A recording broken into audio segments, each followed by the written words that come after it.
now we move on to South.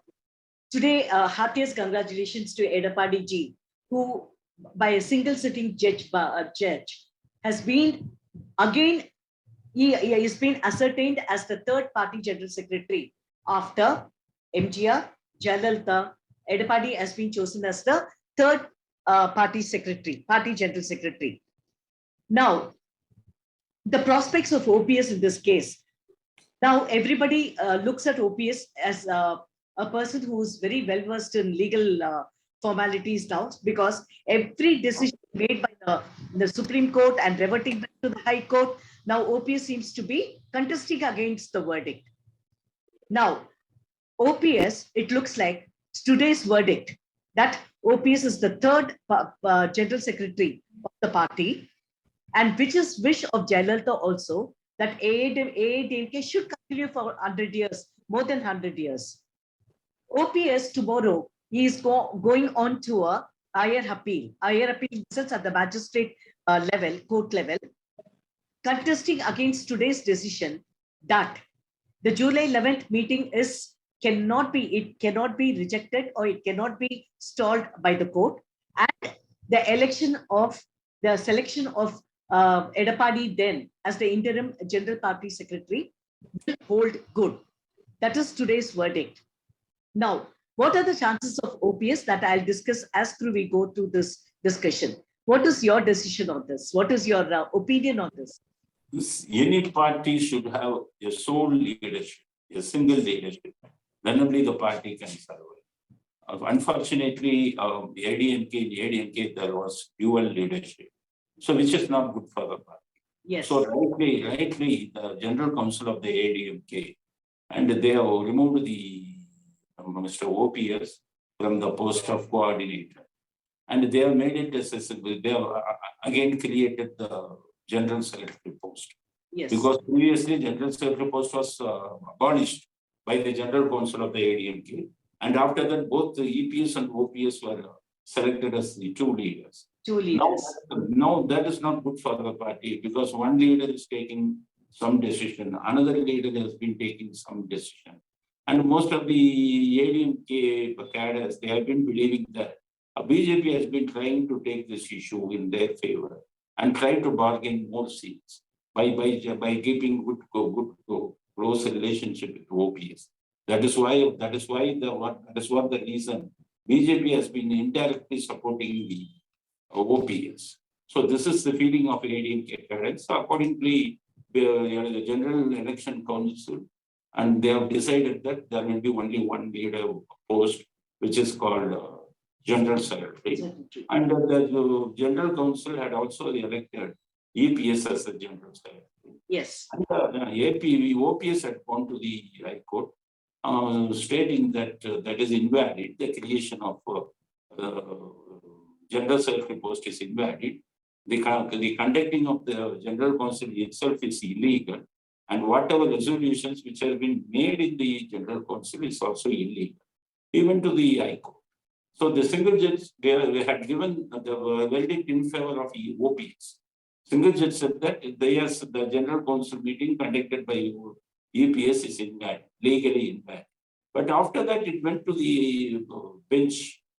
EPS had made an appeal, it went to the bench. The High Court bench said that no, it is valid. It is valid. The General Council meeting is valid. And the resolutions taken by the General Council by expelling OPS is also valid.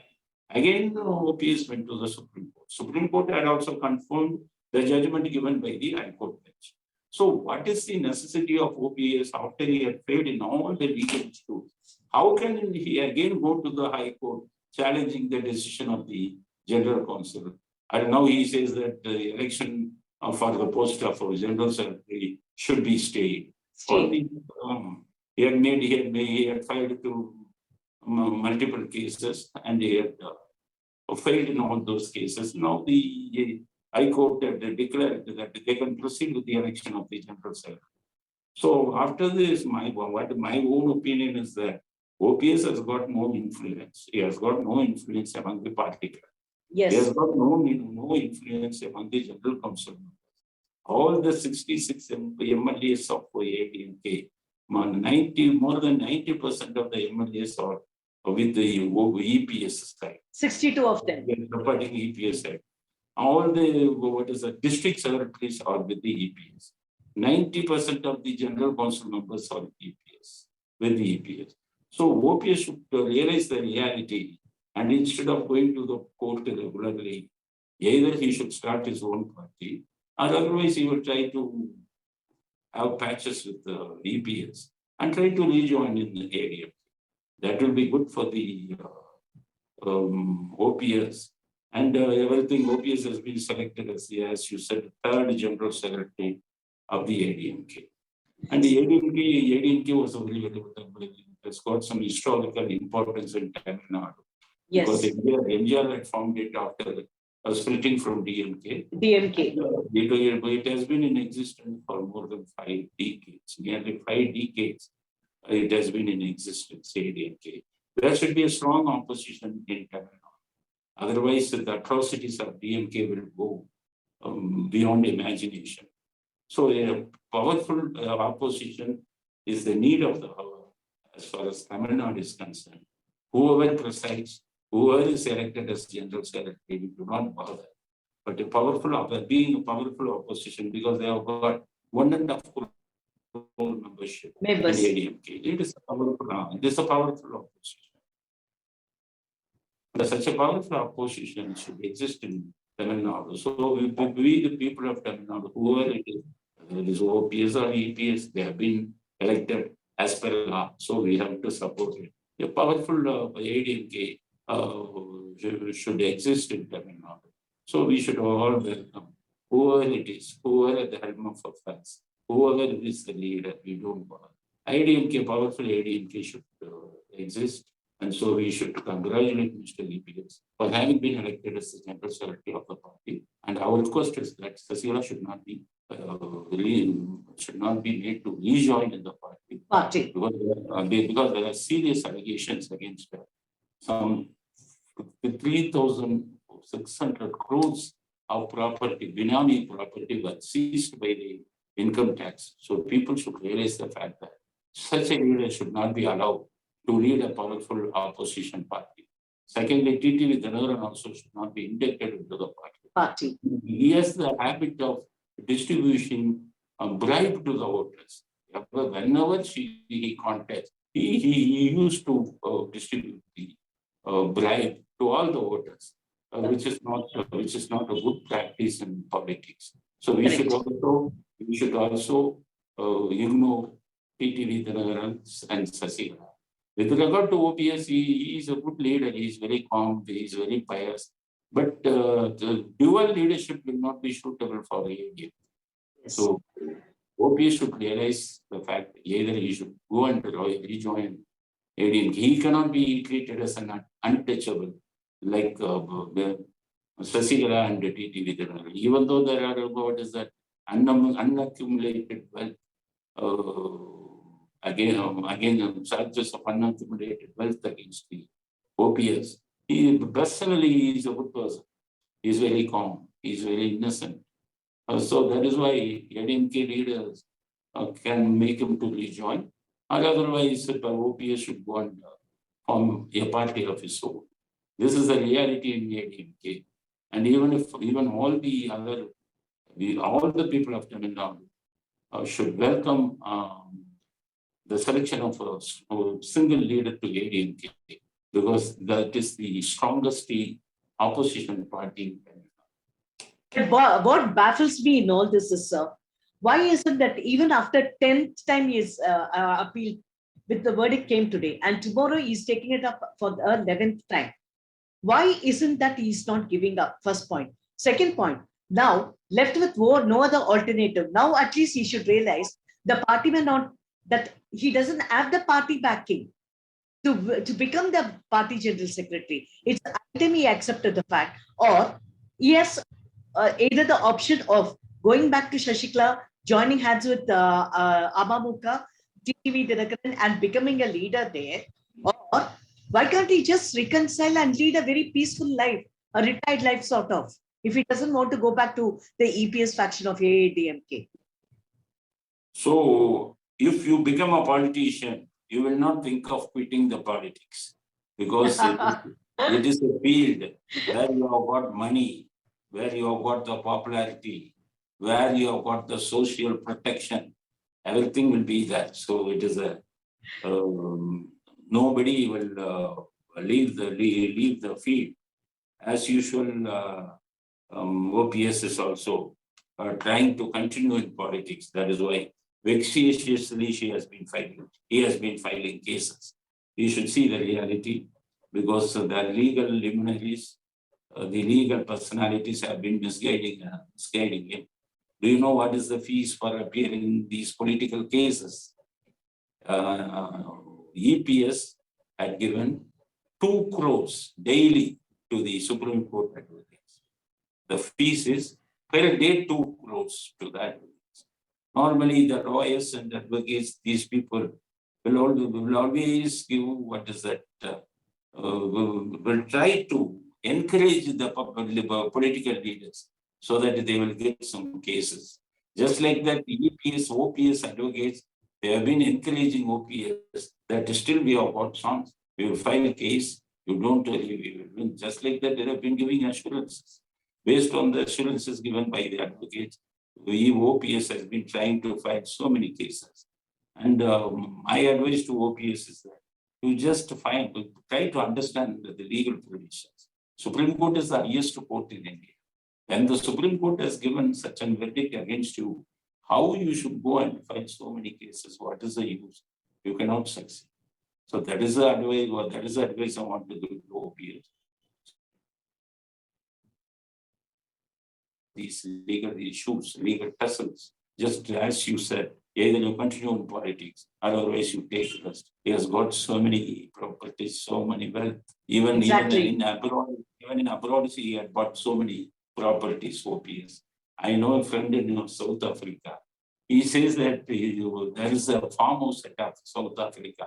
There is a Tamil-speaking watchman there, and he was talking to him, and then he informed him that this is the property of farmhouse of OPS. So these politicians, they have, they have bought properties even abroad, so they can take rest. They are very well settled in life, so they can take rest. But the popularity, the money, and that will not allow them to go away from politics. Even if he tries to go away the politics, his supporters, his jalras are for every political leaders. But his jalras are very minimum, sir. But his jalras are very minimum number of people. No, because there are so many statistics, secretaries, ex-ministers. Your group is there. For their survival, and they will be encouraging the OPS, no, don't quit politics, because we are all relying on you. Just like that. So these people, any politician, once if they enter in politics, particularly in Tamil Nadu, but you take instance of Jyoti Basu, he had retired after reaching 85. But you take the case of Karunanidhi, till the age of 94, even if he could not move, even if he was going in wheelchair, we wanted to get elected as the chief minister. And people of Tamil Nadu also voted in favor of him. So they are power mongers. All the Tamil Nadu political leaders. Nobody will take. You take all the cases. Till that everybody was in politics. So they don't have any value in politics. Just like other leaders, because you take example of BJP, their code of conduct says that after 75, no post will be given to any leader. Yes. Only based on that, Advani has been taking rest. It's not Murali Manohar Joshi has been taking rest. Yes. So for North politics, this will work. For Tamil Nadu politics, all the leaders are power mongers. They will not exist. They will not exit from politics. But the surprising fact is that, sir, the taste of being a politician, though OPS seemed to be, contesting the case, despite it going against him, the verdicts going against him, despite all the failed attempts, and having the taste of being a politician, somehow he has not opted to join BJP as of now. Next, we move on to this TNPSC surveyorship exam results in South. 2 institutes have been students from those 2 institutes have been have passed 1,000 almost 2,000 seats from both the institutes have gone to from the same institute, and people who have passed out belong to these 2 institutes. TNPC exams and the answer sheets and the answer sheets being thrown on the road, or all such things are happening, or there is also bribery thing. Either the questions are much out before the exams, or the answer papers are thrown on the streets. Now the results speak how only from 2 institutes, 1,000 each from the institute have been chosen, which is 2,000 students from the 2 institutes have passed the TNPAC surveyorship exam. What is the fate of these TNPAC exams? As it is, government is not employing, they're not taking people on permanent basis. They've outsourced the department work. In each and every department of the state government, you will find that it's being outsourced, and people are being recruited by a private agency, and they are sent to the respective government departments depending on the demand. What is the fate? As it is, we know the government is it's becoming slowly dysfunctional. What is going to be the fate of these exams when there are such malpractices being conducted? See, this has been happening even at the UPSC level, Union Public Service Commission. They have been conducting the civil service examination. Exams, yes. IPS. There are so many IAS training institutes, not only in Tamil Nadu, but all over India. Yes. These institutes, what they are doing, they are trying to find out the officials who has been responsible for what is that, preparing the question papers. They have been approaching those officials, these training institute. They are trying to break them and get the what is that question paper in advance. Sometime back, this had happened even in UPS, Union Public Service Commission. So the same thing is now happening here. Here, there are so many training centers for Service Commission examination. So these training centers, and they have been targeting the officials who is having the access to the question papers. And by bribing the officials, and they try to get the question paper in advance, they will supply to the people who had got, who was trained only in that particular institute.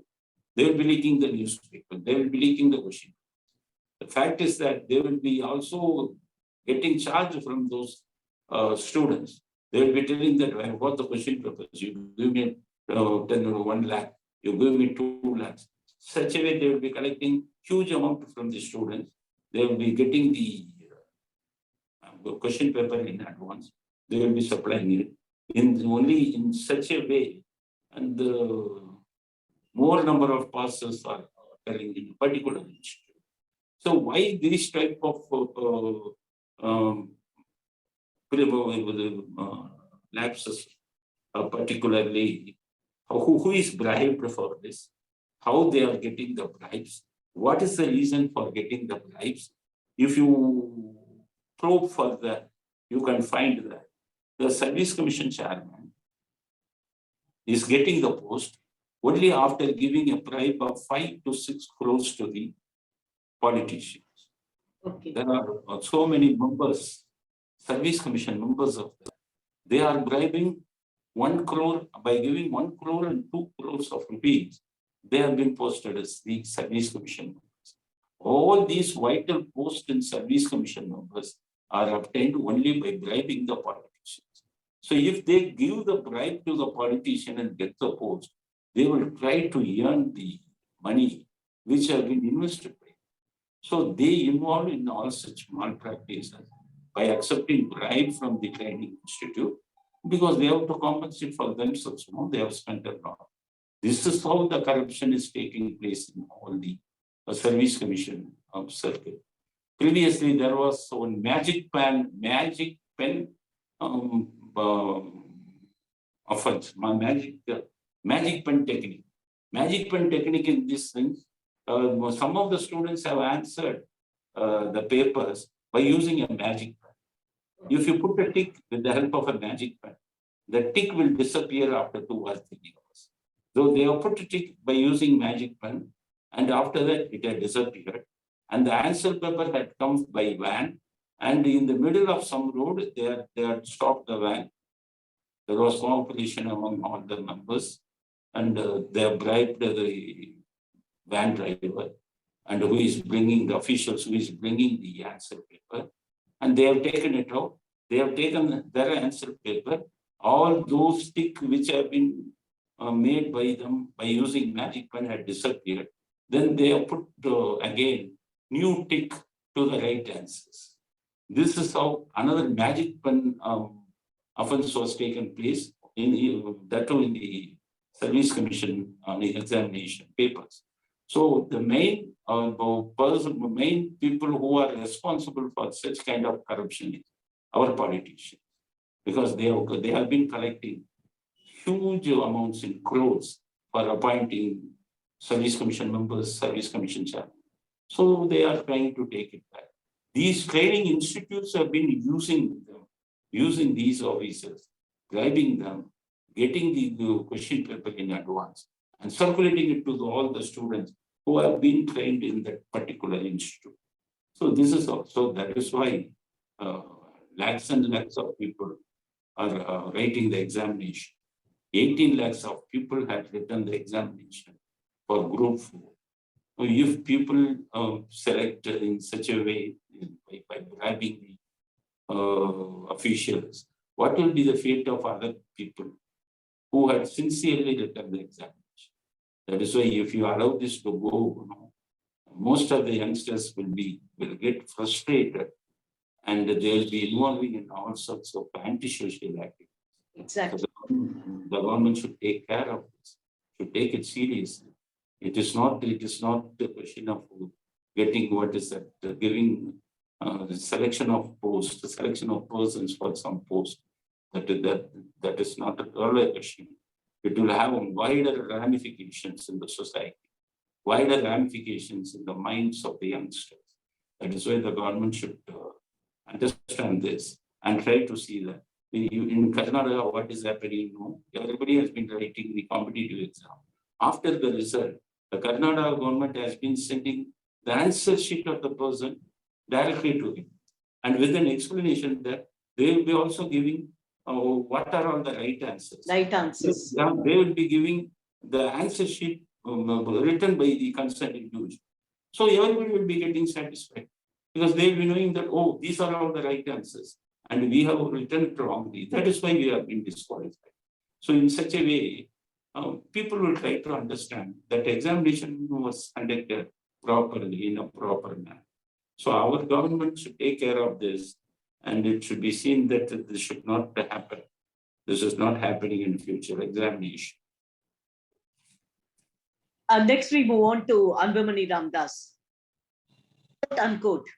He has said very recently that they are planning to make a comeback in 2026 elections in alliance, and they will definitely come back to power. The Patali Makkal Katchi will come back to power in alliance. With whom? Nothing has been told. So now Anbumani Ramdas has come out with such exuberance, confidence. What is your take on this, sir? No, even during 2016, there was an assembly election. During 2016 itself, Ramadas of Dr. Ramadas of PMK, he was the founder of the PMK. He was telling that Anbumani Ramadas is the new future chief minister. By raising this slogan, he had contested the election individually with some alliance with some small parties, and he was miserably defeated. Even Anbumani Ramadas was himself defeated in his own constituency. They have not won even a single seat. 2008, 2016. PMK had not won even a single seat. He was focusing that his son Anbumani Ramadas will be the future chief minister. This is the capacity of the PMK in Tamil Nadu politics. They should try to understand what is the vote bank you have got. You have got not more than 5% of what you are getting in every election. And with that 5% vote, How can you capture power in Tamil Nadu? Ridiculous. Because, and moreover, PMK has been playing opportunistic politics in Tamil Nadu. Last time, last MP election, they had aligned with the ADMK. Between ADMK and the PMK, there was an. When the seat sharing talks was going on, Ramadas was asking Central Chennai, Central Madras constituency, Central Chennai constituency for PMK. Immediately, EPS and OPS got confused. They were speaking among themselves. Why is it that they are asking Central Chennai constituency? There are no 1 years in Central Chennai. And what is the scope for this PMK in Central Chennai constituency? Why they are asking? Then they have decided, okay, he is coming for alliance with us. He is asking Central Chennai. Okay, we will give it to them. And PMK was given Central Chennai parliamentary constituency. Who had contested it, but on behalf of DMK, in Central Chennai, Dayanidhi Maran. Dayanidhi Maran was talking to PMK founder, Dr. Ramadas. Sir, I am going to contest in Central Chennai. Can you get the Central Chennai from ADMK and field a weak candidate so that I can get elected? So you see how politicians are working. Only after this understanding with the DMK, PMK had fielded some weak candidate in Central Chennai and they got miserably defeated. Then again, MLA election, assembly election, PMK was asking Shepark.